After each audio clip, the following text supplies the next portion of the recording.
Mesdames et Messieurs les ministres,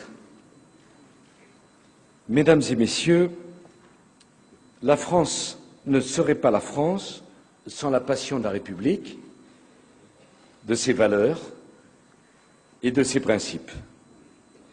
La France ne serait pas la France sans la passion de la liberté, de l'égalité, de la fraternité, qui est le propre de la République. La République s'est donné pour but d'accomplir le vieux rêve des rois, celui d'une nation une et indivisible. Les rois de France l'avaient rêvé, la République l'a réalisé.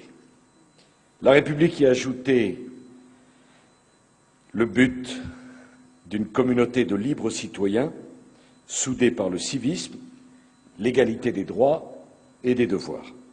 Et c'est le miracle de la République d'avoir permis à la France de conjuguer une identité si forte avec une aspiration si grande à l'universalisme. C'est le miracle de la République d'avoir permis à la France d'être une grande patrie faite d'une multitude de petites patries unies par une formidable volonté de vivre ensemble, de partager une langue, une histoire, une façon d'être et de penser où chacun se reconnaît dans un idéal et un destin commun sans que soient effacées les histoires personnelles et bien sûr les destins particuliers. C'est le miracle de la République d'avoir forgé l'unité de la France sans nous avoir condamnés à l'uniformité. C'est le miracle de la République de combiner une aussi haute idée de l'État et une passion aussi grande pour la liberté. C'est le miracle de la République d'avoir fait éprouver à la France une fascination pour l'égalité et pour le mérite. Le miracle de la République, c'est d'avoir donné au final un sens aux mots fraternité, compréhension, respect, solidarité. Mais la République, ce n'est pas un modèle figé pour l'éternité. Et la République, ce n'est pas l'immobilisme. La République, ce n'est pas le conservatisme. C'est le mouvement, c'est le progrès, c'est l'appel à la justice. La République, c'est un rêve toujours inaccompli, c'est un projet toujours inachevé. La République, c'est un projet de société, c'est un projet politique que nous avons le devoir de continuer, mais il ne suffit pas de glorifier la République pour qu'elle demeure vivante, et surtout, il ne suffit pas de proclamer l'égalité pour qu'elle soit réalisée. Alors regardons notre société en face. Regardons la promotion sociale. Regardons le nombre d'enfants d'ouvriers dans nos grandes écoles, la ségrégation urbaine, les discriminations, l'inégalité des chances. Et posons-nous la question, qu'avons-nous fait de la République? Comment peut-on encore parler de la République quand l'école ne parvient plus à compenser les handicaps sociaux?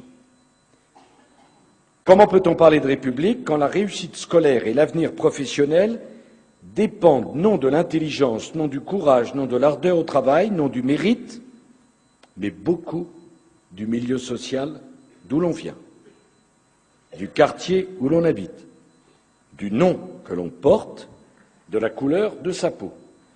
Comment faire comprendre la République à l'enfant qui se sent prisonnier de son milieu, de son quartier, de ses origines? Comment faire aimer la République à ceux qu'elle tient à l'écart, à ceux qui ont la conviction que, quoi qu'ils fassent, les sacrifices qu'ils consentent, ils ne peuvent pas réussir? Comment faire espérer dans une République qui continuera à tenir si peu ses promesses et à fonctionner de plus en plus, non comme un projet, mais comme un mythe étranger à la réalité sociale? Le plus grand danger qui menace notre modèle républicain, c'est que la République devienne une idéologie désincarnée.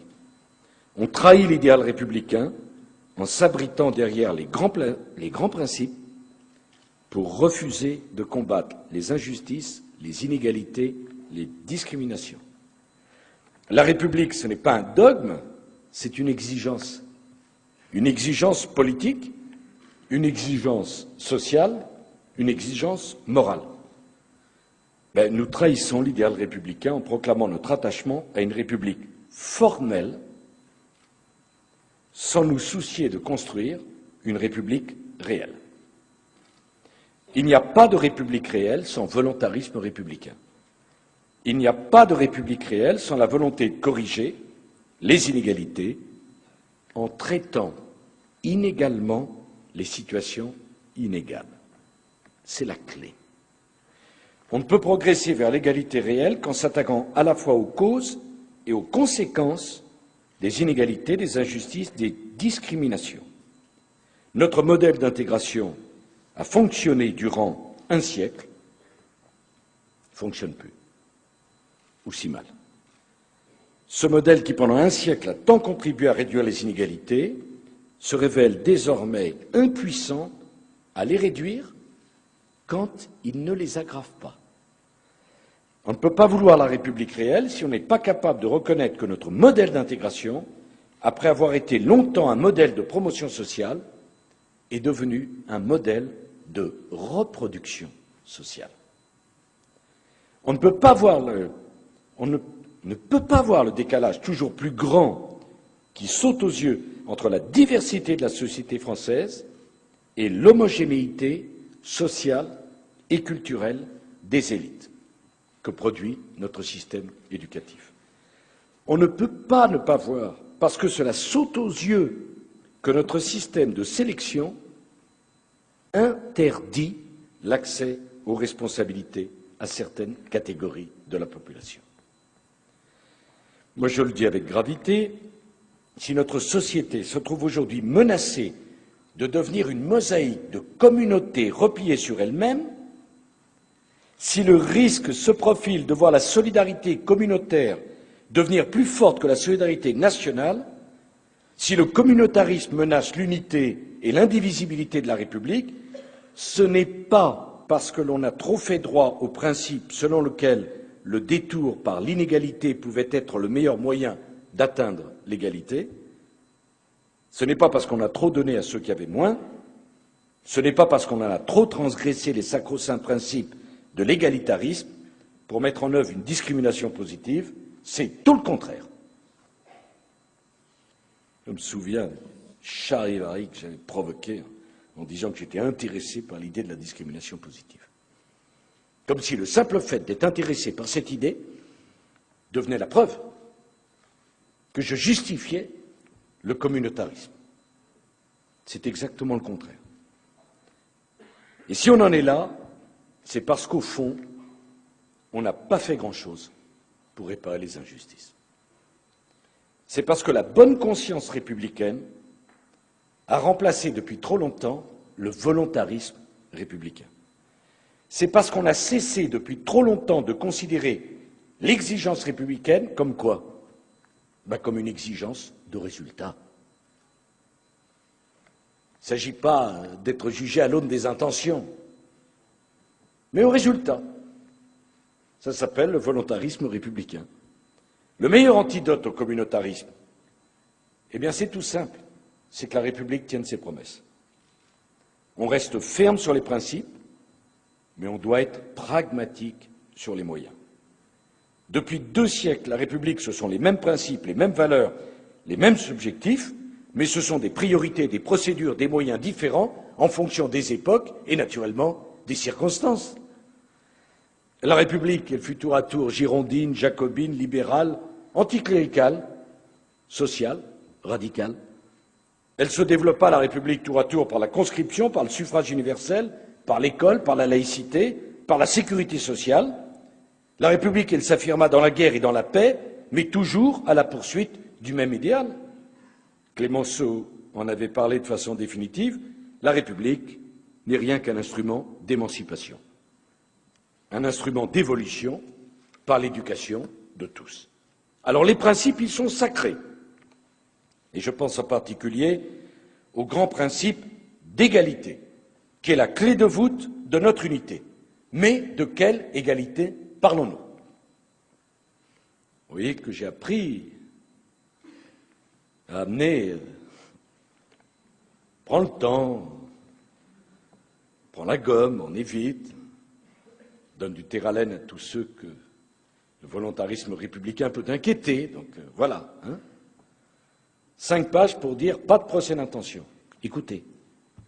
Voilà.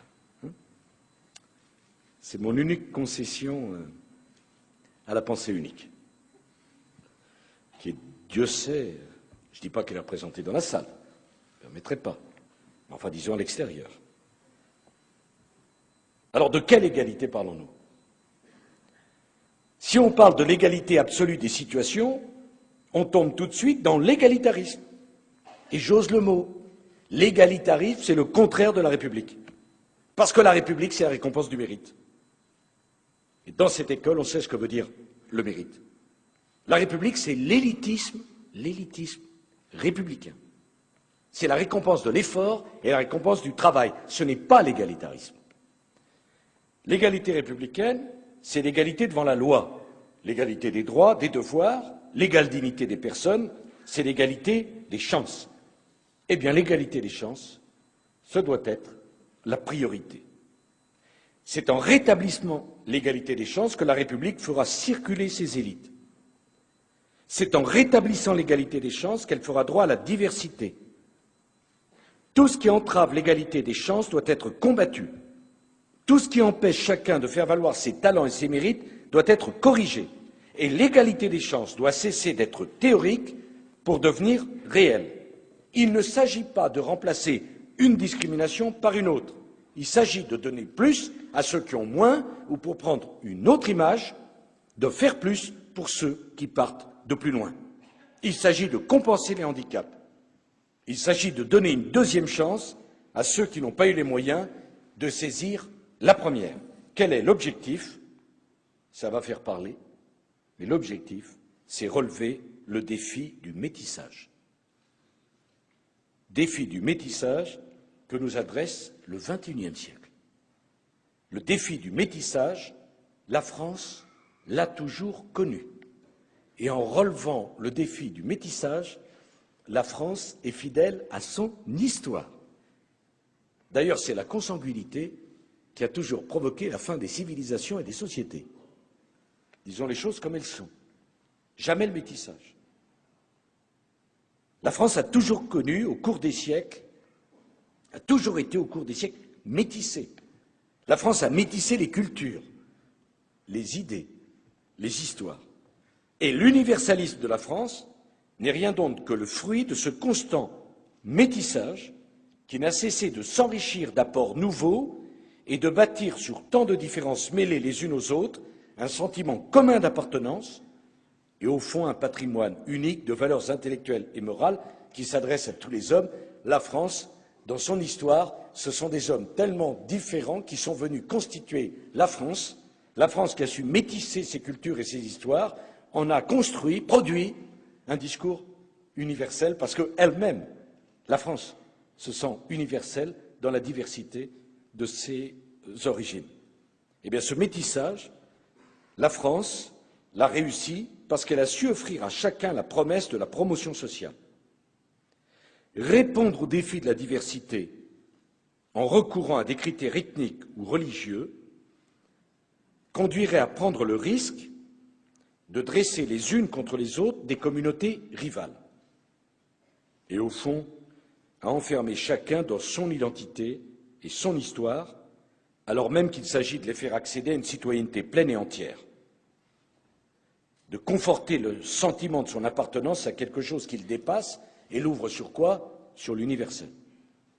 En disant ça, je ferme une porte tout en reconnaissant qu'il y a bien un problème confessionnel et un problème ethnique, pour dire les choses.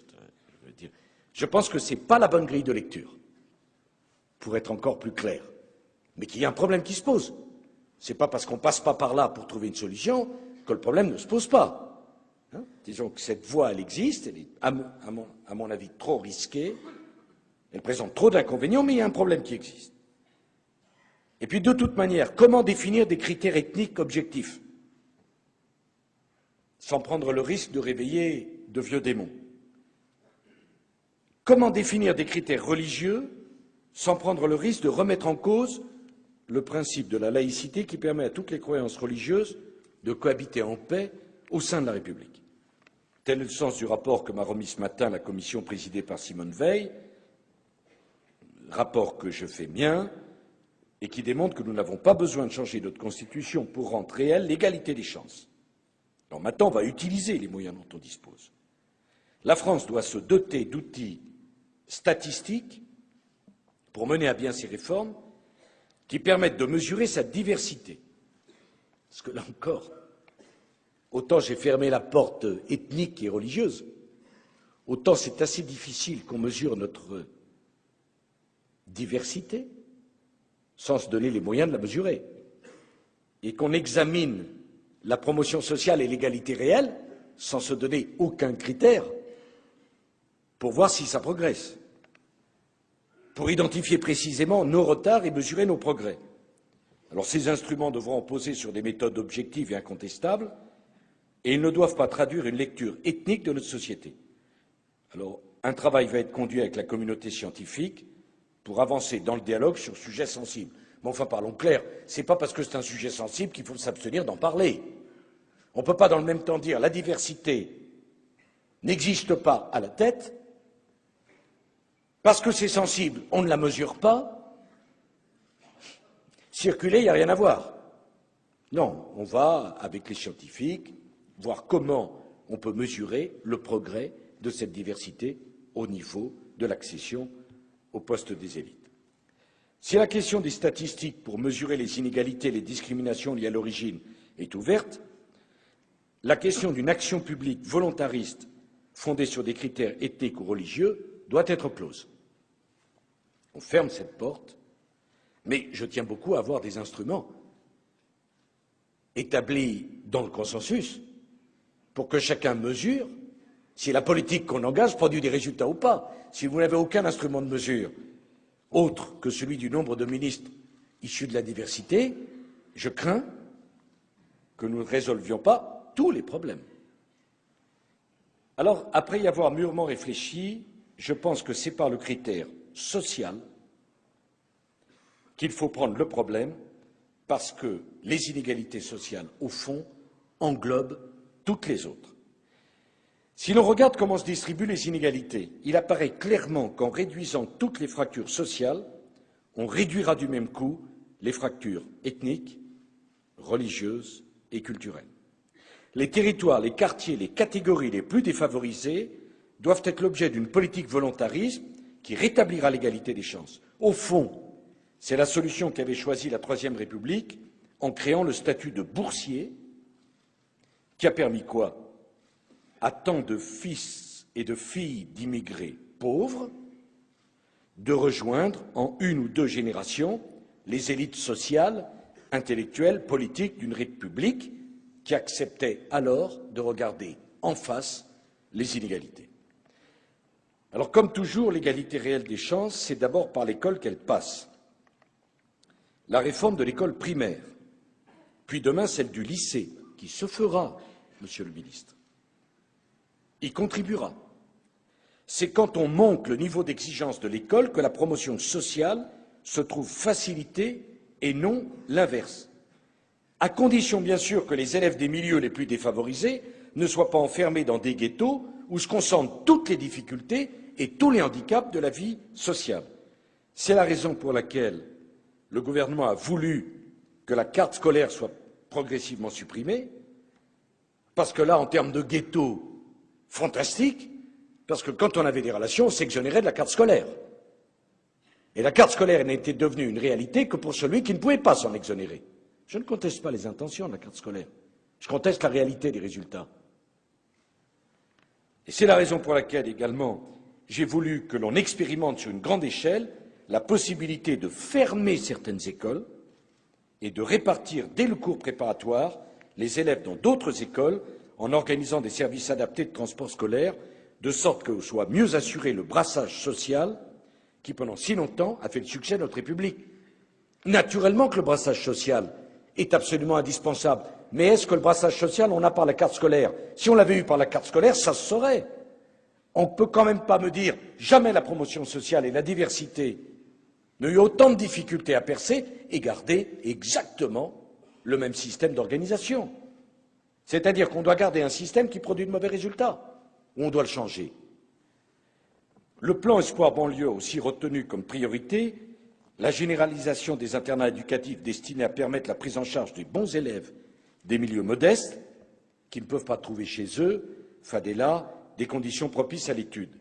La création de filières d'excellence dans les lycées situés dans les quartiers défavorisés, le suivi des jeunes qui décrochent, le soutien scolaire aux enfants, l'obligation pour tous les lycées de présenter au moins 5% d'élèves de terminale en classe préparatoire aux grandes écoles, le développement des écoles de la deuxième chance, le contrat d'autonomie, aujourd'hui expérimenté dans 35 départements, le désenclavement des quartiers, c'est indispensable à l'égalité des chances. Mais je le dis comme je le pense, ça ne va pas assez vite.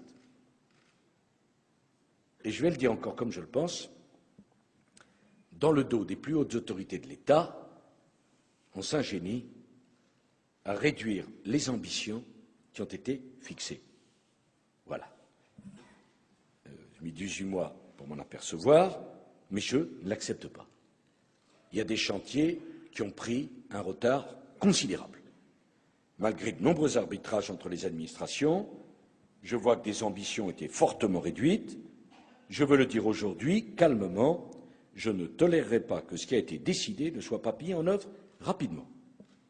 Je ne vais pas venir ici pour expliquer qu'il faut passer d'une république des droits formels à une république des droits réels et accepter que ce qu'on a décidé, cher Fadela Ra, ne soit pas mis en œuvre.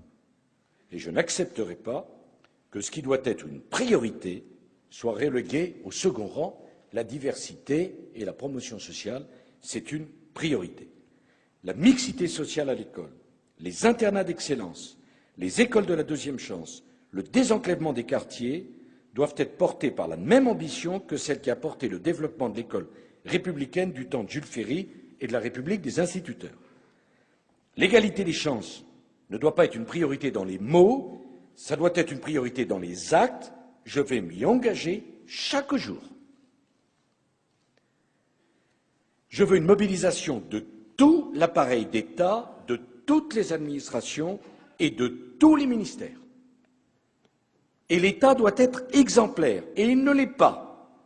Exemplaire dans la mise en œuvre des politiques en faveur de l'égalité des chances, exemplaire dans la lutte contre les discriminations, exemplaire dans la promotion de la diversité, exemplaire en matière de transparence sur les résultats. Et l'État doit être exemplaire, mais les collectivités locales aussi, les partis politiques aussi, les entreprises également. Alors, ces dernières années, beaucoup d'initiatives ont été prises pour changer la donne. Je pense à Sciences Po. Je ne saurais trop combien dire, cher Richard, tout le bien que je pense de ce que vous avez fait en instaurant une voie d'accès réservée à des lycéens méritants de l'éducation prioritaire. Et je me souviens des cris d'orfraie à l'époque en disant qu'on allait abaisser la qualité de Sciences Po et la réputation de Sciences Po. Aujourd'hui, jamais sa réputation a été si bonne, mais il y a une filière pour les lycéens méritants de l'éducation prioritaire. Je ne vois pas que le niveau de Sciences Po a diminué. Je pense, cher Claude, à l'Institut Montaigne, qui a mobilisé plus de 2000 entreprises autour des engagements de sa charte de la diversité. Je pense à certaines écoles de commerce.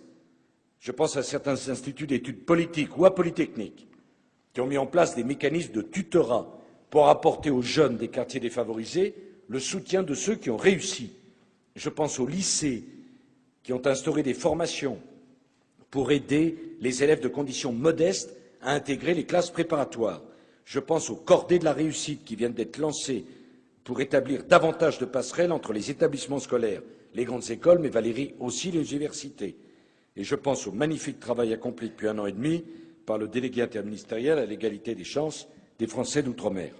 Je pense même à Henri IV, au lycée, avec ses classes préparatoires de mise à niveau pour les bons élèves d'établissements situés dans les zones en difficulté. Ceux qui ont pris ces initiatives ont eu le courage de briser des tabous qui ont longtemps empêché notre pays de progresser. Je leur rends hommage, mais ces initiatives sont trop peu nombreuses et, parlons clair, le compte n'y est pas. C'est toute la société qu'il faut mettre en mouvement. Il nous faut maintenant aller beaucoup plus vite et beaucoup plus loin. Et je voudrais que chacun comprenne que permettre à la diversité de s'exprimer au niveau de nos élites, c'est assurer les conditions de la sécurité, de la prospérité, de la tranquillité pour ceux qui n'appartiennent pas à des minorités, mais qui sont intéressés à ce que ces minorités se sentent intégrées. C'est un système où tout le monde a à y gagner. Alors, la promotion sociale doit redevenir une promesse pour tous. Le travail et la persévérance doivent permettre d'accéder à l'élite et d'accéder aux responsabilités. En matière d'éducation, nous allons ouvrir en grand les lieux où se forme l'élite de demain. Je souhaite que dans tous les lycées qui préparent au concours des grandes écoles, je dis bien dans tous, des classes préparatoires de mise à niveau soient créées sur le modèle de ce qui a été fait au lycée Henri IV. Et que dès septembre 2009, 25% des places de chaque classe préparatoire aux grandes écoles soient réservées aux meilleurs lycéens boursiers. À la rentrée 2010, ce taux atteindra 30%. Comprenez-moi bien, les concours doivent rester les mêmes. Mais la condition de préparation à ces concours ne doit pas être la même entre des jeunes qui n'ont pas eu le même parcours, les mêmes chances et qui ne sont pas partis du même niveau. Après avoir dit que je fermais la porte de l'ethnique et du religieux et que j'entamais l'axe de la réduction des inégalités sociales, le deuxième axe que nous prenons, c'est non pas la modification des concours, c'est-à-dire pour accéder aux mêmes places, un concours pour les forts et un concours pour les faibles, ça c'est pas la République. En revanche, on va jouer à fond la carte de la préparation. Ceux qui viennent d'un endroit où il y a plus de difficultés auront une préparation meilleure, payée par l'État pour passer les mêmes concours. Comme ça, on reviendra à l'égalité des chances. Et on ne va pas aller chercher très loin les critères, on va prendre le critère des boursiers. Parce que le critère des boursiers, ce sont les familles les plus modestes, sans considération ethnique ou religieuse, mais ce sont les familles les plus modestes dont les enfants travaillent et sont méritants. L'éducation nationale, cher Xavier, je te fais toute confiance pour qu'elle se mobilise à encourager ces jeunes, à convaincre leurs familles et à susciter leur candidature, parce qu'on va offrir en grand les préparations. Donc il faut qu'il y ait en grand les candidatures. Mais enfin, une fois qu'on rentre dans la préparation, il faut travailler, comme les autres. Parce qu'on ne travaille pas moins parce qu'on n'a pas la même couleur de peau. On ne travaille pas moins parce que ses parents sont moins favorisés. On doit travailler autant, mais on aura autant de chances de réussir. Chaque enseignant, chaque chef d'établissement doit se sentir investi de la responsabilité de repérer et d'accompagner vers les filières d'excellence les élèves d'origine modeste qui en présentent le potentiel, exactement comme les instituteurs de la République, de la troisième, repéraient le petit garçon ou la petite fille de primaire qui avait des qualités pour passer au collège, un peu qu'au secondaire, ou faire une carrière universitaire ou aller à des niveaux d'éducation que jamais ses parents n'auraient obtenus. Pour accompagner les boursiers vers ces filières exigeantes, je demande que soient développés des internats d'excellence dans les lycées à classe préparatoire aux grandes écoles, parce que naturellement, si on ne prévoit pas ça, on n'aura pas ces élèves. Et on viendra m'expliquer, on a ouvert des places, mais ils ne sont pas venus les prendre. Avoir un hébergement de qualité est indispensable pour travailler dans de bonnes conditions. Mais ce n'est pas suffisant dans un monde où les codes sociaux et culturels sont tellement importants. C'est pourquoi ces établissements offriront à leurs pensionnaires un tutorat assuré par des élèves de grandes écoles, un suivi personnalisé pris en charge par les professeurs ainsi que des compléments disciplinaires. En amont, je le redis, il nous faut également développer de façon plus ambitieuse l'implantation des internats dans l'enseignement secondaire et même dans l'enseignement primaire pour les enfants de familles modestes qui témoignent de bonnes dispositions aux études. D'ailleurs, Monsieur le ministre de l'Éducation nationale, on pourrait parfaitement dégager une partie des crédits du plan de relance pour accélérer la construction d'internats d'excellence. Je n'y vois que des avantages et je demanderai au Premier ministre qu'avec vous, on mobilise une partie des crédits, puisque nous avons dégagé beaucoup de crédits au service de la relance, les internats d'excellence, Les classes préparatoires pour les boursiers, voilà un bon thème. Cette politique, nous allons la conduire avec plus de détermination, plus de moyens, quitte à nous appuyer sur des partenariats avec les entreprises privées. Alors l'excellence, ce n'est pas simplement les classes préparatoires, les grandes écoles, ce sont les universités. Chacun le sait, tous les jeunes ne sont pas à armes égales pour y réussir, particulièrement en première année, où le taux d'échec est élevé. Eh bien, pour introduire davantage d'égalité des chances à ce moment charnière des études supérieures, je demande que soient inscrits dans les contrats d'établissement avec les universités des créations d'emplois d'étudiants pour assurer un tutorat renforcé en faveur des boursiers qui entrent en première année. Les réformes mises en œuvre pour rendre les universités plus autonomes et un effort d'investissement sans précédent leur permettront de s'affirmer progressivement comme des filières d'excellence à part entière. Je fais toute confiance à Valérie Pécresse pour mener cette politique. Mais vous avez bien compris qu'on est en train de changer complètement les règles du jeu. Pour tous les lycéens, les boursiers méritants, on va les amener lycée, université, à des conditions préparatoires qui vont permettre d'ouvrir les portes de nos universités et de nos grandes écoles. Alors après l'éducation, le monde du travail. Je souhaite que le CV anonyme devienne un réflexe pour les employeurs. On sait depuis longtemps que les Français ne sont pas égaux devant le recrutement. Je suis désolé de vous imposer une idée aussi banale. Je ne vois pas d'ailleurs comment ça peut être, cette idée peut être le moins du monde contestée. Il faut donner à chacun la chance de bénéficier d'un entretien, de pouvoir exprimer sa motivation, de faire valoir ses compétences ou tout simplement son envie. Alors sur ce sujet, j'ai conscience que nous n'avancerons pas par la contrainte, mais par la conviction et le pragmatisme. Telle était l'orientation retenue en 2006 par les partenaires sociaux, dans l'accord qu'ils avaient conclu sur la diversité, puisqu'ils prévoyaient de recourir à l'expérimentation. Bon, cette expérimentation, il faut maintenant la conduire, parce que ça, on se donne beaucoup de mal pour débattre, il faut faire une expérimentation, puis après, c'est bien beau de l'avoir dit, mais il faut la faire. En 2009, le gouvernement proposera à 100 grandes entreprises de mettre en place le CV anonyme. Les résultats diront s'il faut aller plus loin. Je souhaite que l'on expérimente également un dispositif de mutualisation des stages par les établissements de formation pour que les meilleures propositions des entreprises profitent à tous les jeunes et pas simplement aux jeunes dont les familles ont des relations. Je veux enfin que l'on fasse reculer les discriminations au sein même de l'entreprise. À cet effet, cher Louis Schweitzer, nous donnerons à la HALD le pouvoir d'effectuer des contrôles inopinés sur les lieux de travail. Il faut aller au-delà, inciter les entreprises à introduire la diversité au cœur de leur gestion des ressources humaines. À partir d'une certaine taille, elles devront obligatoirement faire état dans leur bilan social des actions qu'elles conduisent sur ce sujet. Un label diversité sera créé pour valoriser les meilleures pratiques.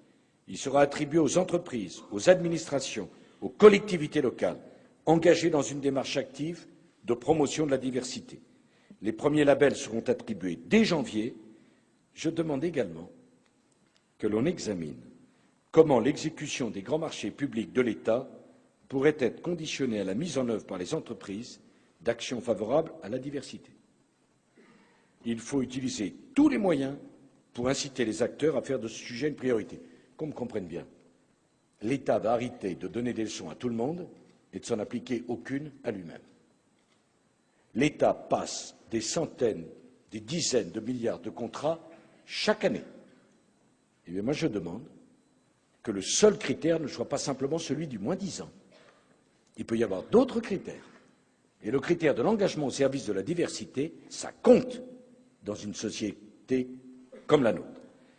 Alors, si on exige un tel effort des entreprises, la fonction publique doit donner l'exemple, en aidant les jeunes de conditions modestes à préparer les concours. Il existe aujourd'hui 170 écoles de fonctionnaires. 170, messieurs les ministres, et rares sont celles qui mettent le pied à l'étrier aux candidats les moins favorisés. Le principe que je souhaite appliquer est simple. C'est le même que pour les classes préparatoires. Le même concours pour tous, mais pas la même préparation. On rétablit l'équilibre au moment de la préparation. En 2009, chaque ministère créera des classes préparatoires intégrées à ces écoles. et dotées d'objectifs de réussite. Ces classes préparatoires devront accueillir un effectif représentant au moins 30% des postes mis au concours. Ceux qui seront sélectionnés bénéficieront de bourses et de facilités de logement. Je souhaite que ce principe s'applique à toutes les fonctions publiques, locales et hospitalières. Mais c'est bien en amont des concours que la fonction publique doit également s'ouvrir. Je veux ainsi que l'administration offre des stages aux jeunes des quartiers, à l'image du dispositif mis en place par la Banque de France pour les collégiens. Par ailleurs, j'attends des ministres qu'ils soient exemplaires dans les nominations de hauts fonctionnaires. Je souhaite des procédures de nomination qui permettent à chacun de faire valoir ses compétences. Je souhaite que le vivier habituel des candidats soit élargi et ouvert sur la diversité française. Le cas échéant, n'hésitez pas à avoir recours à des cabinets de recrutement. Quant au monde politique, il doit aussi s'ouvrir à la diversité sociale. Tous les partis politiques ont un retard considérable à rattraper. Peu de candidats issus des minorités sont présentés au suffrage, encore moins élus. Il y a des cas inverses. Cette situation est profondément injuste. Elle suscite des frustrations. Quelle peut être la légitimité d'une classe politique dans laquelle une bonne partie de la population ne se reconnaît pas? Pour introduire davantage de diversité, il faut renouveler la classe politique en profondeur. Je souhaite donc que les partis s'engagent sur une charte de la diversité, comme les entreprises. Leur financement public pourra être conditionné au respect de leurs engagements. Après tout, ce qu'on demande à une entreprise, ce qu'on demande et ce qu'on exige d'une administration, est-ce qu'un parti politique ne doit pas se l'appliquer? Et peut-il s'exonérer lui-même de ce qu'il demande pour les autres? Ça n'aurait pas de sens. Une commission d'évaluation de la promotion de la diversité dans la vie politique sera mise en place. Elle rendra chaque année un rapport public sur les efforts accomplis par les différentes formations politiques bénéficiant de financements publics pour assurer une meilleure représentation de la diversité dans les instances locales et nationales de la vie politique. Chacune de ces formations politiques devra lui remettre un bilan annuel sur les initiatives mises en œuvre et les résultats obtenus. La diversité doit aussi trouver sa place à la télévision, M. Rachid Aram. Chaque chaîne déterminera des objectifs d'amélioration de la diversité à l'écran, mais aussi dans les structures d'encadrement et de décision. Ces engagements seront sonalisés dans des conventions passées avec le CSA, et ce dernier vérifiera que les chaînes remplissent bien leurs engagements et publiera ses conclusions. Je demanderai naturellement à France Télévisions d'être exemplaire. Et pardon d'avoir des idées pour France Télévisions. Ne pas me reprocher, président de la République, d'avoir des idées sur le service public. Eh bien, le service public doit aussi se mettre dans l'idée que la diversité, c'est une priorité incontournable. Pour mettre en œuvre l'ensemble de ces mesures, le gouvernement et le Premier ministre présenteront un plan d'action d'ici le mois de mars. Écoutez, depuis le temps qu'on parle de tout ça. Les rapports, on les a. Les décisions maintenant. Et j'ai demandé à Yazid Sabeg de se charger de ce travail de mobilisation de toutes les ressources de l'État et de la société en tant que commissaire à la diversité et à l'égalité des chances. Je le remercie d'avoir accepté cette mission au nom de l'idée qu'il se fait de l'intérêt général et de son attachement aux valeurs de la République. Je sais qu'il mettra toute son énergie et tout son cœur à l'accomplissement de cette grande tâche. Il travaillera en étroite coordination avec le délégué interministériel à l'égalité des chances des Français d'outre-mer, dont l'expérience est indispensable. Il procédera à des consultations approfondies avec tous les acteurs, car nous n'avancerons pas sans dialoguer, notamment avec les associations et les personnes issues de la diversité qui, par le passé, ont trop souvent été tenues à l'écart de l'élaboration, de la mise en œuvre et de l'évaluation des politiques de promotion de la diversité. Mesdames et Messieurs, c'est la dernière chance. Si ce volontarisme républicain ne fonctionnait pas, il faudra alors que la République passe à des méthodes plus contraignantes encore. Mais nous n'avons pas le choix. La diversité à la base du pays doit se trouver illustrée par la diversité à la tête du pays. Ce n'est pas un choix, c'est une obligation, c'est un impératif. On ne peut pas faire autrement. au risque de nous trouver confrontés à des problèmes considérables. Il faut, par l'intermédiaire de la réduction des injustices sociales et de l'école, débloquer la situation. Que personne ne doute de ma volonté de le faire. Certains auraient voulu que j'aille plus loin. D'autres trouvent déjà que je vais trop loin. Moi, j'entends être jugé sur les résultats.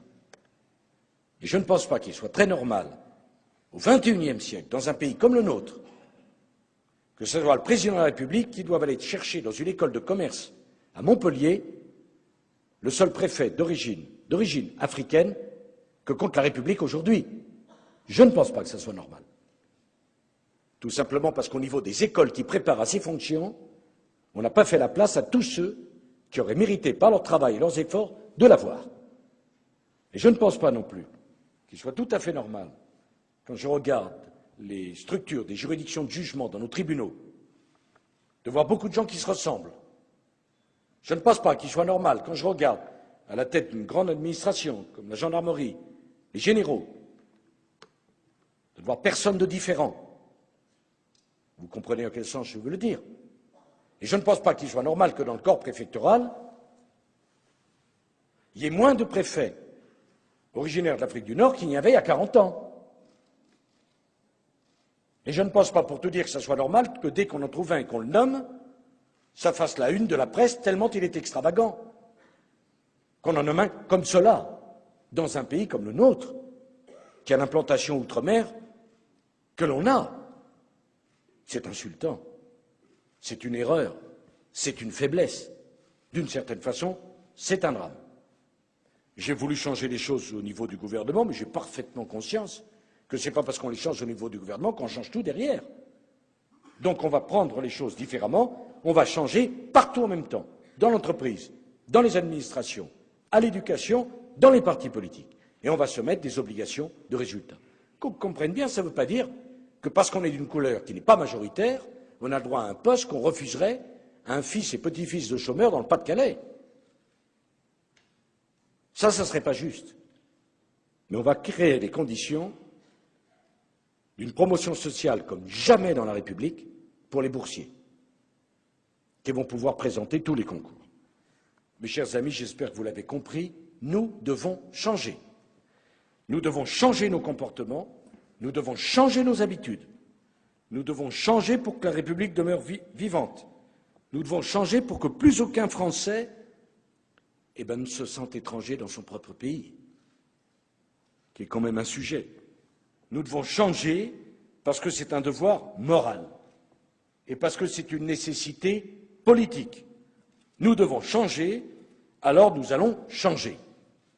Bon, je vois bien le mur quotidien de l'immobilisme et du conservatisme. Je vois bien que notre société génère un nombre de conservatisme effarant. Et je vois bien qu'on met au service de ce conservatisme des principes qui sont souvent généreux. Je préviens d'avance que je n'en tiendrai pas compte. Parce que c'est mon devoir de faire bouger les choses. Parce que ceux de nos compatriotes qui attendent, ils attendent depuis trop longtemps. Et ils finissent par être désespérés de cette attente. Dans le fond, moi j'ai été élu sur l'idée du travail, et je devrais me sentir à l'aise avec ceux qui veulent travailler et qu'on empêche de travailler parce qu'on ne reconnaît pas leur mérite et qu'on ne leur donne pas leur chance. Moi, je ne me sens pas du côté de ceux qui ne veulent pas travailler. Je me sens du côté de ceux qui veulent travailler. Il y a ceux qui veulent travailler, qui peuvent le faire, puis il y a ceux qui ne donnent même pas la chance de pouvoir travailler. Je suis persuadé que ces changements, beaucoup de Français l'attendent. Beaucoup de Français l'espèrent. Et pas simplement les familles où il y a des boursiers, mais ceux qui réfléchissent avec leur tête et qui aiment leur pays. Et qui se disent, aimer mon pays, c'est vouloir que ce pays fasse sa place à chacun de ses enfants. J'espère que vous avez compris que je m'impliquerai personnellement dans ce chantier qui est pour moi absolument prioritaire, que j'y consacrerai toute mon énergie. Vive la République, une République des droits réels et non pas virtuels, et si vous permettez, vive la France.